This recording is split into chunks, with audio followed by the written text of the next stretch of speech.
Hello பபரீஸ் இதெல்லாம் மல்லிரா இன்னைக்கு நம்ம என்ன பார்க்க போகிறோன்னா வித் வேர்ட்ஸ் எபிசோட் 11 தான். சரி வாங்க, லாஸ்ட் எபிசோட் பார்க்கலன்னா பார்த்துட்டு வந்துடுங்க. நம்ம ஸ்டோரிக்குள்ளே போயிடலாம். லாஸ்ட்டில் என்ன பார்த்தோம்னா, ஜிமின் உங்கள் பக்கத்தில் வந்திருப்பான் சாப்பாடு எடுத்துகிட்டு. நீங்கள் அப்படியே உங்களோட தலையை சௌரோரமாக வச்சுட்டு இருந்திருப்பீங்க. அதோடு தானே முடிச்சிருந்தேன். சரி வாங்க அப்படி கண்டினியூ பண்ணிக்கலாம். அதோட ஜிமன் உங்கள் பக்கத்தில் உட்காந்துதும் நீங்களும் ஜிமன் நான் கிட்ட நிறைய கேட்கணும், என்னை தயவு செஞ்சு அவாய்ட் பண்ணாத, எனக்கு எனக்கு ரொம்ப கஷ்டமாக இருக்குது அப்படின்னு சொல்லிட்டு சொல்லவும், ஜிமனும் வயன் இங்கே சாப்பிட வேண்டாம், வா நீ என் ரூமுக்கு வா அப்படின்னு சொல்லிட்டு அவர் உங்களோட கையை பிடிக்கிறாரு. அதோட நீங்கள் நீ முதல்ல என்னை இக்னோர் பண்ண மாட்டேன்னு இது சத்தியம் பண்ணு அப்படின்னு சொல்லிட்டு உங்களோட கண்ணை கலங்கி கேட்குறீங்க.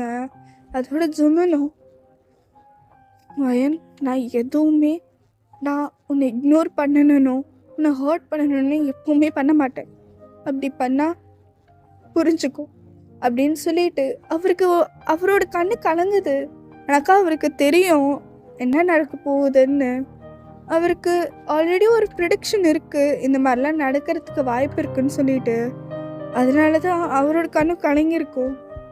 அதோட நீங்கள் ஜிமன் ஜிமன்பா அழாத அப்படின்னு சொல்லிட்டு நீங்கள் உங்களோட கை ரொம்ப உதறது, இருந்தாலும் அவரோட கண்ணீர் போய் தொடச்சி விடுறீங்க.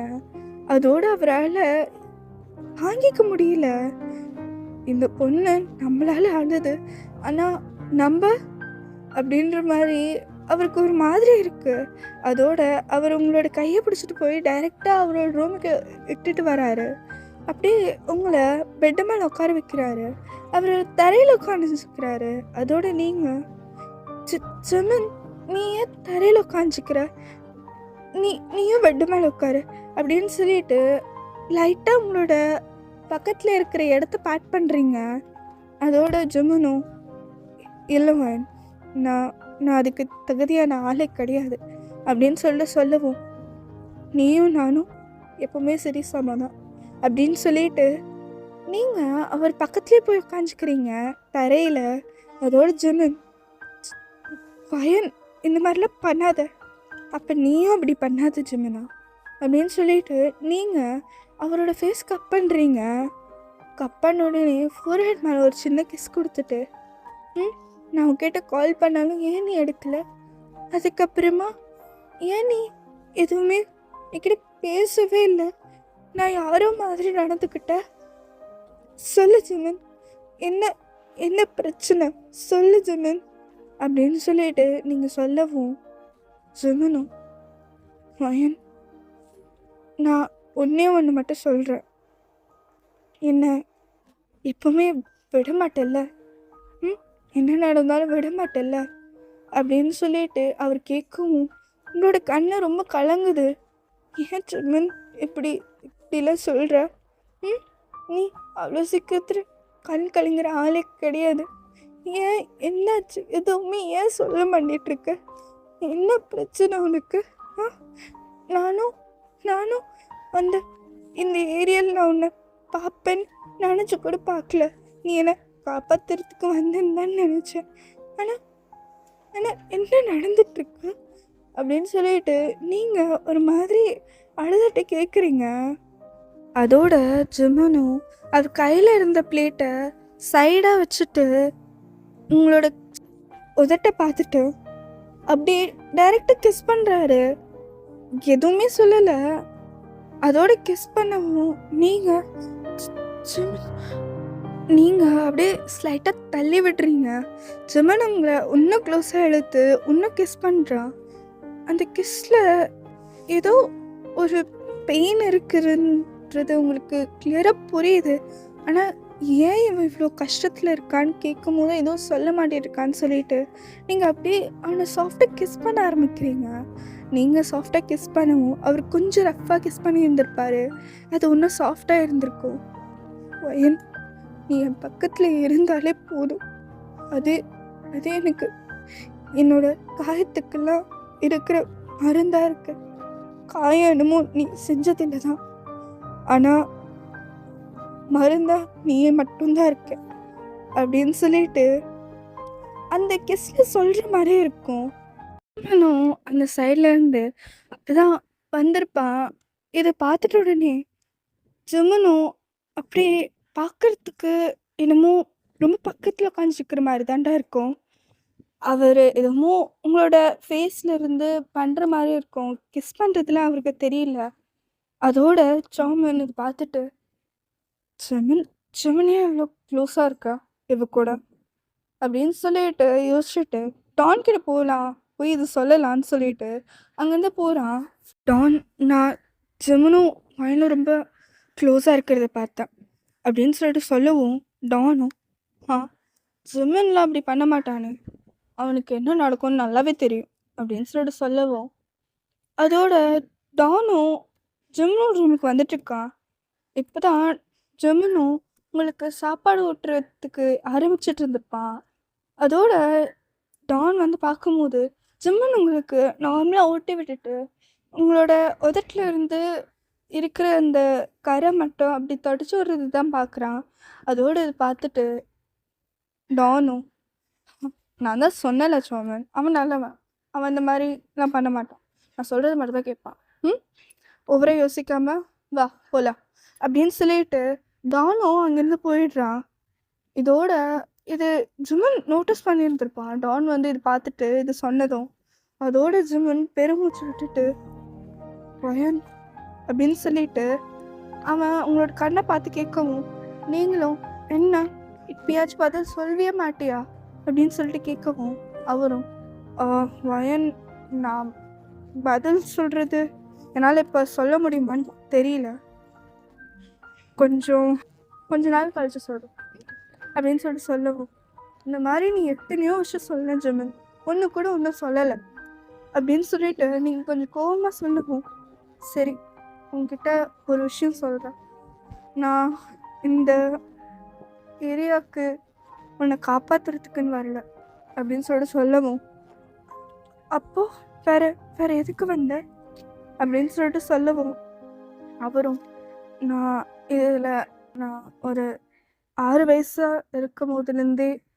இங்கே தான் இருக்கேன் அப்படின்னு சொல்லிட்டு சொல்லவும் நீங்களும் 6 வயசு இது இந்த வேலையெல்லாம் இல்லீகல் தானே, இதெல்லாம் பண்ணக்கூடாதுல்ல ஜிமின், இதெல்லாம் நீ எப்படி இங்கே வந்த அப்படின்னு சொல்லிட்டு கேட்கவும் சொல்கிறேன் சொல்கிறேன் அப்படின்னு சொல்லிட்டு லாஸ்ட்டாக சாப்பாடு மட்டும் எடுத்து உங்களுக்கு ஊட்டி விட்டுட்டு அவனோட கையெல்லாம் வாஷ் பண்ணிட்டு உங்களோட கையை எடுத்துக்கிறா.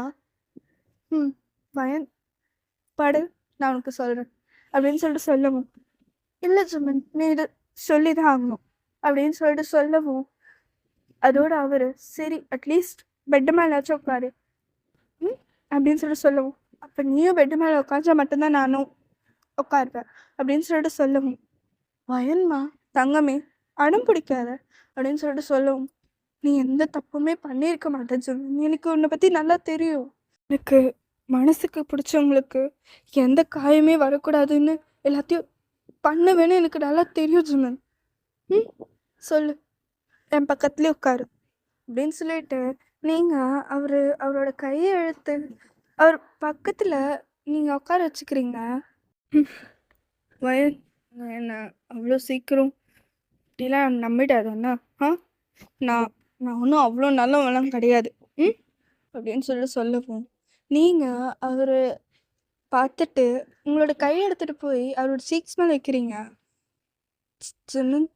இங்கே பாரு, நான் என்னவா இருந்தாலும் உன்னை விட மாட்டேன், பயப்படாது, நான் உன்னை விட்டுலாம் போக மாட்டேன், சொல்வல்ல அப்படின்னு சொல்லிட்டு சொல்லவும் அவரும் உங்களோட மடி மேலே படுத்துட்டு கண்டிப்பாக கண்டிப்பாக சொல்கிறேன் அப்படின்னு சொல்லிட்டு அவரோட கண்ணில் தண்ணி வருது. அதோடு நீங்கள் அதை தொடச்சி விட்டுட்டு உனக்கு அம்மா ஞாபகம் வருதா அப்படின்னு சொல்லிட்டு சொல்லவும் அப்படின்னு சொல்லிட்டு அவரும் தலையாட்டுறாரு. நான் என்னோட அம்மா பற்றி தான் சொல்லணும்னு நினச்சேன் அப்படின்னு சொல்லிட்டு சொல்லவும் சொல்லு ஜிம்னா அப்படின்னு சொல்லிட்டு நீங்க சாஃப்டா அவரோட தலையை கோதி விடுறீங்க. என்னோட அப்பா இப்போ கூட நான் இங்க இருக்கிற காரணமே அவர்தான். அவர் மட்டும் இந்த ஸ்கூல்ல கட்டாம இருந்தா நீ என்னை பார்த்துருந்துருக்க மாட்டேன், ஒத்துக்கிறேன். ஆனா ஆனா அட்லீஸ்ட் எங்க அம்மாவை இழக்காமையாச்சும் இருந்திருப்பேன் அப்படின்னு சொல்லிட்டு அவரு அப்படியே சொல்லவும், நீங்க இந்த ஸ்கூல்னால புரியல ஜமுனா அப்படின்னு சொல்லிட்டு சொல்லவும், இங்க கிடைக்கிற ஸ்காலர்ஷிப், இங்க இதுக்குள்ள இருக்கிற டெப்ட், இது எல்லாம் இது எல்லாம் நான் தான் பார்த்துட்டு இருக்கேன். அவர் ஒன்றும் பண்ணலையே. அவர் அந்த சேர் மேலே உட்காந்துட்டு இருக்காரு தவிர எனக்கு என்ன ஆகுதுன்றது ஒரு துளி கவலை கூட இல்லை அப்படின்னு சொல்லிட்டு அவரு கோத்துல சொல்லவும், நீங்க ஜெமினோட கையை உங்களோட கையோட நீங்க கோர்த்துக்கிறீங்க. அதோட அப்படி பண்ண ஜெமினும் வயன் நான் என்னோட கையை எடுத்து பிடிச்சிருக்கேன் அப்படின்னு சொல்லிட்டு சொல்லவும், கோவமா இருக்கும்போது கோவமா இருக்கும்போது என்னோட கையை எடுத்து இருக்காம முடிச்சுக்கோ அப்படின்னு சொல்லிட்டு நீங்க சொல்லவும், அவரும் இது இது உன்னோட கோவம் கம்மிப்படுத்துதா அப்படின்னு சொல்லிட்டு நீங்க கேட்கவும், அவரும் உன் குரல் கேட்டாலே போதும், அதே என்ன அதே என்ன என்னோட என்னோட எல்லாத்துக்குமே மருந்தா இருக்கு அப்படின்னு சொல்லிட்டு அவரு உங்களோட கண்ணை பார்த்து சொல்றாரு. அதை சொல்லும் போது அவரோட கண்ணுல இருந்து ஒரு சொட்டு தண்ணி தான் வெளியில வருது. எனக்கு இப்போ 4 வயசு. அப்பா இப்பதான் ஸ்கூலுக்கு லோன் வாங்கியிருந்தாரு. யாருக்கிட்ட இருந்து லோன் வாங்குறாருன்னு கூட தெரியாம லோன் மட்டும் கிடைச்சது போதும் அப்படின்னு சொல்லிட்டு ஸ்கூல் ஆரம்பிக்கிறதுக்கு டொனேஷன் கட்டினாரு. அதோட நான் அப்பதான் இப்பதான் ஒரு ஸ்கூலுக்கு போயிட்டு இருந்தேன். அன்னைக்கு கொஞ்சம் லேட்டாக வர மாதிரி ஆயிடுச்சு. ஃப்ரெண்ட்ஸ் கூட ரொம்ப நாள் இருந்தேன். அதனோட அன்னைக்குன்னு வந்து பார்க்கும்போது நிறைய விஷயம் நடந்துச்சு அப்படின்னு சொல்லிட்டு சொல்றாரு. அதோட சொல்லவும் அவர் உங்களை டைட்டா ஹக் பண்ணிக்கிறாரு.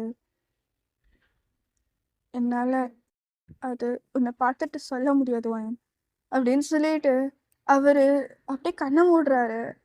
கண்ணை மூடுனதும், நீங்க என்னை பார்த்துல சொல்ல வேண்டாம் ஜிமினா, நீ சொல்லு, நான் நடுவில் எதுவும் சொல்ல மாட்டேன் அப்படின்னு சொல்லிட்டு சொல்லுவேன். எனக்கு தெரியும் நான் சொல்றது கொஞ்சம் பிடிக்காவோ அந்த மாதிரி ஏதாவது இருந்தா இருக்கலாம். ஆனா நான் கூட இருக்கும்போது என்னையே நான் மறந்து இன்னும் சந்தோஷமா இருக்கேன். எப்படி நீ மட்டும் எப்படி இத்தனை பேர் இருக்கும்போது என்னை மட்டும் நான் எதுவுமே பண்ணாத மாதிரி பார்க்குற அப்படின்னு சொல்லிட்டு கேட்கவும், நீங்க எனக்கு உன்னோட இன்டென்ஷன்ஸ் தெரியும் ஜெமினா. நீ ஒன்றும் மற்றவங்க மாதிரி கிடையாது.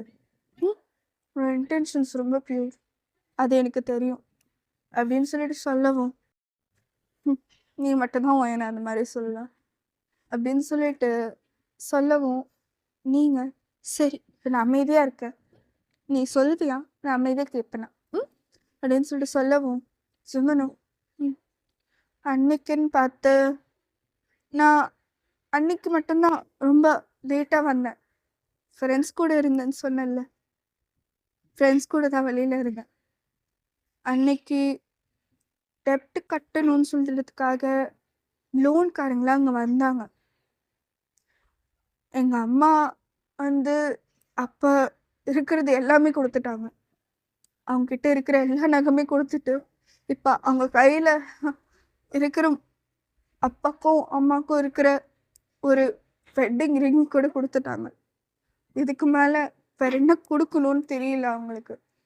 அப்போது யூமிக்கு உடம்பு சுத்தமாக சரியில்லை. பிறந்து இன்னும் ஒரு 2 மாதம் தான் இருக்கும். நானும் அன்னைக்கு நார்மலாக சந்தோஷமாக நம்ம யூமிக்கு விளையாடலான்னு சொல்லிட்டு வந்துட்டு இருந்தா எங்கள் அம்மா அங்கே மேலே என்ன நிலைமையில் இருந்தாங்கன்னு தெரியுமா? ஒரு சின்ன ஃப்ளாஷ்பேக்டா, இன்னைக்கு என்ன, அவரு ரொம்ப அதிகமா குடிச்சுட்டு இருந்திருப்பாரு. அவங்க அப்பா. அந்த குடிக்கும்போது அவரு அது எல்லாத்தையுமே மறந்துடுவாரு. அந்த மாரி குடிப்பாரு. அப்படி குடிச்சிட்டு எப்ப அவங்க வந்து அந்த லோன்காரங்கலாம் வந்திருக்காங்கன்னு சொல்லிட்டு சொல்லவும், "போ, அவங்ககிட்ட என்ன குடுக்க முடியுமோ போய் குடு." அப்படின்னு சொல்லிட்டு ரொம்ப கோவமா சொல்லியிருந்திருப்பாரு. "என்ன போட்டு உயிர வாங்காத, புரியுதா?" அப்படின்னு சொல்லிட்டு சொல்லவும், "என்கிட்ட வேற என்னங்க இருக்கு குடுக்க?" நகை, காரு எல்லாமே போய் அடகு வச்சாச்சு. அடகு வச்சது கார் என்னமோ உண்மைதான். ஆனா நகத்தை எல்லாத்தையும் வித்தாச்சு. இதுக்கு மேல வேற என்ன பண்ண முடியும்? அப்படின்னு சொல்லிட்டு கேட்கவும், அவரோட கையில ஆல்ரெடி ஒரு உடஞ்ச கிளாஸ் பீஸ் இருந்திருக்கும். அதோட அதை வச்சுட்டு என்ன டார்ச்சர் பண்ணிட்டு இருக்காத அப்படின்னு சொல்லிட்டு அவரு அப்படியே அதை வச்சுட்டே சொல்றாரு. அதோட அதை வச்சுட்டு சொல்லவும் அவங்களும், என்கிட்ட வேற எதுவும் இல்லைங்க, பொம்பளை குழந்தை பிறந்திருக்கு, அவளுக்காக எதுவுமே இல்லை, இப்போ நம்ம தானே எல்லாமே கொடுத்துருக்கணும். நம்ம கிட்ட எதுவுமே இல்லை, அவ்வளோ என்ன முக்கியம் அப்படின்னு சொல்லிட்டு சொல்லவும், வேண்டாம் வேண்டாம், அந்த மாதிரி பேசிட்டு இருக்காத. நீ நீ உயிரோடு இருப்பன்னு கூட என்னால் சொல்ல முடியாது, இன்னொரு வார்த்தை பேசினேனா அப்படின்னு சொல்லிட்டு பல்ல கடிச்சிட்டு சொல்லவும், அம்மனோட அம்மாவும், உண்மையா சொல்லுங்க, எப்படி எப்படி எவ்வளோ வளர்க்குறது, நம்ம கிட்ட எதுவுமே இல்லை அப்படின்னு சொல்லிட்டு சொல்லவும், அவரு கோவத்துல எடுத்து அந்த கிளாஸ் எடுத்து அப்படியே விமனோட அம்மாவை ஓட வயிற்றுலேயே குத்திடுறாரு. இது முதல்ல ஜெமனுக்கு தெரிஞ்சிருக்காது. ஜெமன் அப்பதான் ஒரு மத்தியானம் 6 மணி போல கரெக்டாக வந்திருப்பான். அதோட அம்மா அம்மான்னு சொல்லி கத்தும் போது எந்த ரெஸ்பான்ஸுமே இல்லை. ஹியூமி ரொம்ப கத்தி கத்தி அலறது அவனுக்கு கேட்குது. அந்த சைடு கிச்சனுக்கு போய் பார்த்தா அவங்க அப்பா அப்படியே அங்கே ஓரமாக மயக்க போட்டு இருக்காரு. ஓவராக குடிச்சதுனால இது குடிச்சிருக்காருன்னு கூட ஜெமனுக்கு புரியல. அப்போ அப்படி அம்மான்னு சொல்லிட்டு அவர் எப்பவுமே அவங்க அம்மாவை எங்கே பார்த்துட்டு இருந்திருப்பாரோ அங்கே போகிறாரு. அவங்களுக்கு பிடிச்ச இடம் பால்கனி அண்ட. அங்கே போய் பார்க்குறான், அங்கேயும் இல்லை. அதோட பெட்ரூமில் போய் பார்த்தா அங்கேயும் இல்லை. யூமியோட ரூமுக்கு போகலான்னு சொல்லிட்டு போகும்போது தான் பார்த்துருந்துருப்பான். யூமி அங்கே தான் இருக்கா. ஒரு சின்ன ரூம். அந்த ரூமில் யாருமே போக மாட்டாங்க. அந்த ரூமில் அங்கே தான் அவங்க அம்மா இருக்காங்க. எல்லா ரூமுமே செக் பண்ணும்போது கிடைக்கல. இந்த ரூம்க்கு திடீர்னு ஜெமன் அப்படியே அவங்க அம்மாவை தேடிட்டே போகும்போது அங்கே பார்த்துடுறான். அம்மா, நான் இந்த எபிசோடு முடிச்சுக்கிறேன்டா. அடுத்த எபிசோடு சீக்கிரமாக வந்துடும். லாஸ்ட்டாக நம்மளோட தீம் சாங் மட்டும் போய் பார்த்துட்டு வந்துடுங்க. நீ எப்பவுமே என் கூட இருப்பல்ல? ம், என்ன பார்த்தா அப்படி சொல்லிட்ட? அப்ப சொன்னதும் தான் இப்போ சொல்லிட்டு இருக்கேன். நான் உன்னை பார்த்து எத்தனை வாட்டி ஐ லவ் யூ சொன்னாலும் போதாது. மெசேஜில் ஐ எம் கம்மிங் ஃபார் யூன்னு போட்டா போச்சு.